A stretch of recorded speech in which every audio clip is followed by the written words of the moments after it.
Төтенше жағдай уақытында Солтүстік Қазақстан электр желістік тарату компаниясының өкілдері шаһарда жоспарлы жөндеу жұмыстарын жүргізбейді.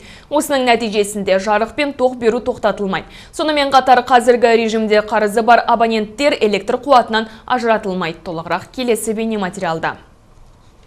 Таңертемен Солтүстік Қазақстан электр желістік тарату компаниясының бригадалары көліктері мен құрал саймандарын сайлап, кезекті тексеріске шығады. Олар қала ішін аралап, жұмысында ақау пайда болған қосалқы станцияларды жөндейді және жұмыс істеп тұрғандарының жай-күйін қарайды.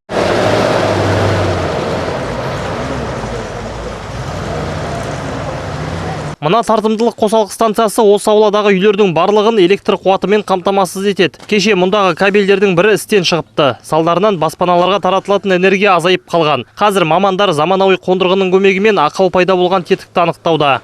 Мы подаем повышенное напряжение. Біз қосалқы станцияға жоғары кернеулі тоқ береміз. Осылайша монитордан электр өтпей тұрған кабельді анықтаймыз. Кейін тиісті жөндеу жұмыстары жүргізіледі. Шаруа аз уақыттың ішінде аяқталып та қалды. Қазір станция қалыпты режимде жұмыс істеп тұр.